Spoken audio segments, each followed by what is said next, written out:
习近平刚刚的西藏之行来得匆匆，去得更匆匆。他不讲话，不指示，只是在镜头里打个卡，然后立马飞走。有人调侃他这趟行程就是来过合影走人，有人更狠，说这其实是政治上的回光返照，赶在谢幕之前再刷一下存在感。可就在习急着返京时，王沪宁却留在西藏，端着满满一壶政治鸡汤登场。舞台本该是习的 C 位，结果讲话的却是王沪宁。老习为什么连话都不敢讲？是身体撑不住，还是权力真的在旁落？观众朋友们好，这里是大时局，我是王真。王沪宁在布达拉宫广场举行的西藏自治区成立60周年庆祝大会上发表了慷慨激昂的演讲，而这次是习近平去西藏首次没讲话。这么拉风的舞台，老王站在 C 位侃侃而谈，是不是抢了老习的戏了？老习人都来了，怎么不安排自己再出个风头？还是老习已经出局总导演，无权在片场上喊卡了？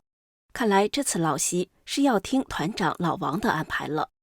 理论上，这种场合只要让王沪宁带团去就行了，习近平完全可以在北京坐镇，但偏偏要让习现身，却又不安排他发表讲话，这就显得相当不寻常。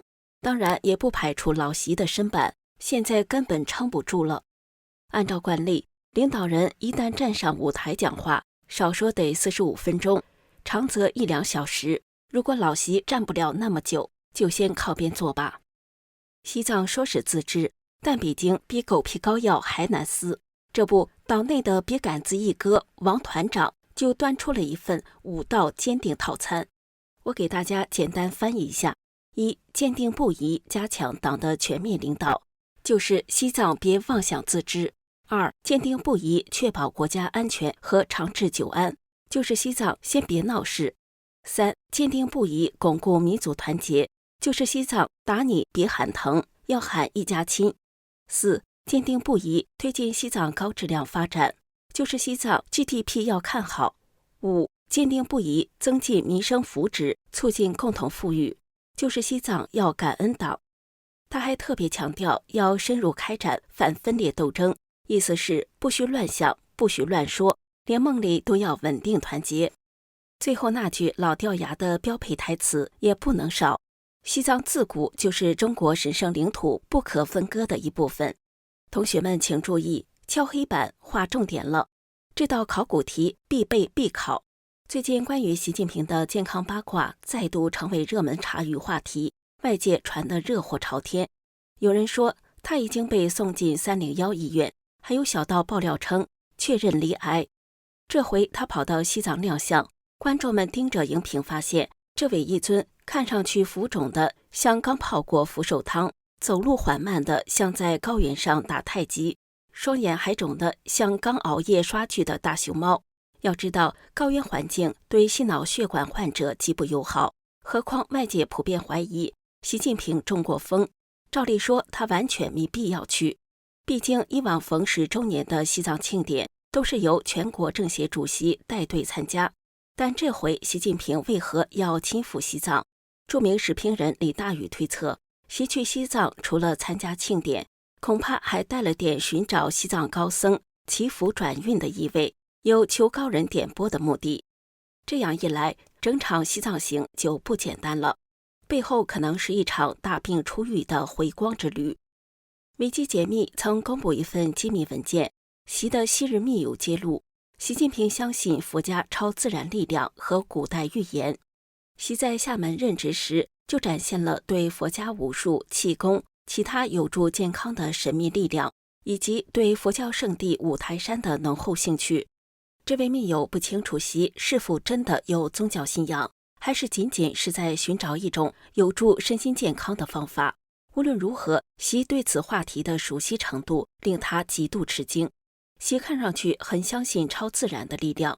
网上还有小道消息说，中共这个全球第一大无神论团体，其头目习近平是一个虔诚的佛教徒，偏密宗。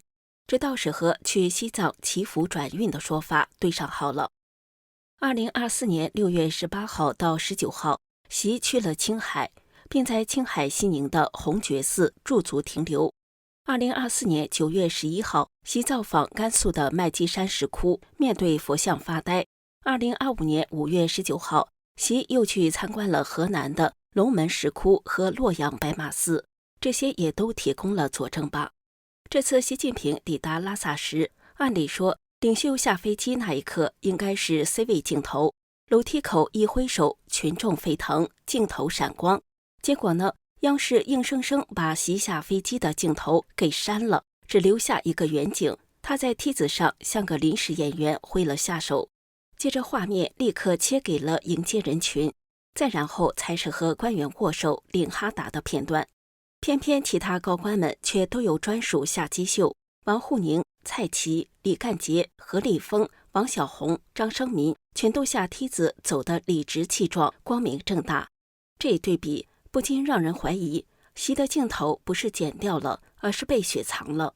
有眼尖的观察人士火速解读，这显然是身体有状况。回想去年他去中亚，下飞机得紧扶栏杆，步态摇摇欲坠；去澳门时更是要彭丽媛紧紧搂着胳膊，活脱脱一场夫唱妇随的现场版。从那之后，中共就极少公开他下飞机的画面了。这次在西藏也如法炮制。至于习近平为什么浮肿到认不出，因为有传言他一直在接受疗程，吃着激素，看起来就是会肿胀致重，行动慢吞吞，眼睛还水肿。为啥习近平明明可以不去？如果不为祈福转运，他为何却偏偏跑去西藏？据说这是典型的政治上的回光返照，他也可能是不得不去，第二天就要返回北京。这里暗示了权力问题。习近平上演的西藏之旅这一出，到底是最后的谢幕，还是下一集的悬念？8月21号，习近平结束了短短2天的高原快闪行后，就立马飞回北京，留下一串疑问号。网友打趣：难道这趟行程的主要内容就是在一个他不需要讲话的庆典上刷脸吗？还是说中共想用他的肉身亮相来浇熄健康不佳、权力旁落的满天流言？要知道2021年他可是待了3天，如今只混个掐头去尾，不到2天，难道真是缩水版巡演？根据官媒流水账，20号中午飞抵，下午马上听党政汇报，随后接见各界代表，晚上看场文艺晚会，21号早上参加庆典，下午就打包回京了。这节奏快得像商务人士周末短途差旅。唯一不同的是，习这副身体真能熬得过高原反应吗？视频人梅凌霜发现了习近平西藏之旅的另一个蹊跷。20号下午，习听完西藏党政高官的报告后，照理应该拍拍桌子，来几句成绩显著、再接再厉的官话安慰。结果呢，满篇套话废话，偏偏没有一句肯定。对照2021年，那时的习还是一尊话里满是给予充分肯定、团结带领群众的上位者口吻，今年却只剩下空壳，像个遗忘加台词的演员。更妙的是，他接见西藏驻军时，也只象征性的握了个手，拍了个合影，套用几句诚挚问候就下班走人了，绝不加戏。身为军委主席，照理要来点抢军思想、备战备荒的硬货，结果一点指示都没有，像极了只负责剪彩的临时工。再拿2021年的版比一比，那时候的习还热情澎湃，对部队突出贡献大加肯定，再搬出老西藏精神，还强调全面加强练兵备战。如今全无这些调子，不是失意就是失权。更戏剧的细节是，谁没到场比谁到场了更耐人寻味。习近平与西藏军区上校以上军官的大合影中，简直是军权惊悚片。身边的左膀右臂分别是中央军纪委头子张生民和西藏军区政委袁洪刚，这诡异画面仿佛瞬间掉到了稽查突击队临检的氛围感中，难怪有人看了直呼惊悚。按着共军的惯例，习近平进藏检阅理应有军委副主席陪同，这才是正规套餐。官方说这次庆祝大会是前所未有的高规格，可偏偏这场高规格的巡视里，2个军委副主席连个影子都没看见。何卫东现在是找不着了，张幼霞怎么也是铁了心拒绝与其同行。别忘了2021年7月，老张可是乖乖地陪同老习双双前往西藏一游的。自今年两会后，习近平已经3度视察军区，包括云南、贵州和山西，张幼霞次次神隐。这次老习进藏，他依旧死守北京不出。毕竟习近平现在仍被官媒称为军委主席，那么作为军委副主席的老张，怎么毫无顾忌的不给老习面子呢？看来坊间流传的习丧失了军权并非无中生有，吃瓜群众都看出来了。习与张现在虽然不至于老死不相往来，但至少有点水火不相容的意思。张幼霞或许在给全党全军公开摆脸色，军中真正的枪杆子现在在我手里，我爱去哪去哪，谁也管不着。就算张幼霞真的有事不能出京，理应由军委参谋长刘振立随行，结果偏偏派来了张生民越位代打。著名时评人张天亮因此推断，张生民可能要升任军委副主席，顶替掉苗华。这一生一换，这意味着军中座次正在重新洗牌。更敏感的是，西藏军区司令王凯也缺席，他可是张幼霞的嫡系，出身13、14集团军，而张幼霞正好是13军的老大。现在王凯也不露面了，就像宴会上突然少了一把关键的餐刀，怎么看怎么别扭。难道因为他是张幼霞的人马，所以干脆缺席？难免让人浮想联翩。比代河刚散场，外界早已传得沸腾。有人说习只是傀儡，有人说他身体在出状况。中共以为派他去西藏亮亮相就能辟谣止损，谁知不仅没止住，反而露出更多的漏洞。这就像拿一张薄纸去遮火苗，结果火光透纸，更加明亮。